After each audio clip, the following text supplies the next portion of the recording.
கள்ளச்சாராய மரணம், முதல்வர் ஸ்டாலின் பதவி விலக வேண்டும். ஜெயக்குமார் கூறியிருக்கிறார். உறங்கிக் கொண்டிருக்கும் முதலமைச்சரின் காதுகளுக்கு கள்ளச்சாராயத்தினால் உயிரிழந்த குடும்பங்களின் ஓலங்கள் கேட்கவில்லையா என அதிமுக முன்னாள் அமைச்சர் ஜெயக்குமார் கேள்வி எழுப்பியுள்ளார். இது தொடர்பாக ஜெயக்குமார் தனது ட்விட்டர் பக்கத்தில் தொடர் கதையாகி உள்ள கள்ளச்சாராய மரணங்கள், உறங்கிக் கொண்டிருக்கும் முதலமைச்சரின் காதுகளுக்கு கள்ளச்சாராயத்தினால் உயிரிழந்த குடும்பங்களின் ஓலங்கள் கேட்கவில்லையா, முதலில் உயிரிழந்தவர்களின் குடும்பத்தினர் ஊடகத்தினரிடம் கள்ளச்சாராயம் கொடுத்தனர் என்று பேட்டி கொடுத்தனர். இதற்கு நேர்மாறாக கள்ளச்சாராயத்தால் உயிரிழக்கவில்லை என மாவட்ட நிர்வாகம் விளக்கம் கொடுத்து மூடி மறைக்க பார்த்தது ஏன்? யாரை காப்பாற்றுவதற்கு இந்த விளக்கத்தை மாவட்ட ஆட்சியர் கொடுத்தார்? இதில் மிகப்பெரிய அளவில் அதிகாரத்தில் உள்ளவர்கள் சம்பந்தப்பட்டிருப்பார்களோ என்ற கேள்வி மக்கள் மத்தியில் எழுந்துள்ளது. ஆங்காங்கே கள்ளச்சாராய ஊழல்கள் கண்டுபிடிக்கப்படும் போதே அதன் அபாயத்தை உணர்ந்து முன்னெச்சரிக்கையாக உள்துறையை கையில் வைத்திருக்கும் முதல்வர் ஸ்டாலின் அவர்கள் காவல்துறையினரை அழைத்து நடவடிக்கைகள் எடுக்க ஆரம்பித்திருந்தால் இத்தனை உயிர்கள் பறிபோவதை தடுத்திருக்கலாம்.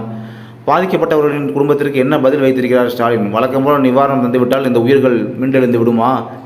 மாவட்ட ஆட்சியரை பணியிட மாற்றம், மாவட்ட கண்காணிப்பாளரை பணியிட நீக்கவும் செய்துள்ளார் முதல்வர் ஸ்டாலின். இவர்களுக்கெல்லாம் நிர்வாகத்தில் தலைமை வகிக்கும் முதலமைச்சர் ஸ்டாலின் தான் முதலில் பதவி விலகி இருக்க வேண்டும். கடந்த வருடம் விழுப்புரம், இந்த வருடம் கள்ளக்குறிச்சி, நாளை நிர்வாக திணறற்றும் ஆட்சி செய்ய தகுதியற்றும் நிற்கும் முதலமைச்சர் ஸ்டாலின் பதவி விலக வேண்டும் என குறிப்பிட்டுள்ளார்.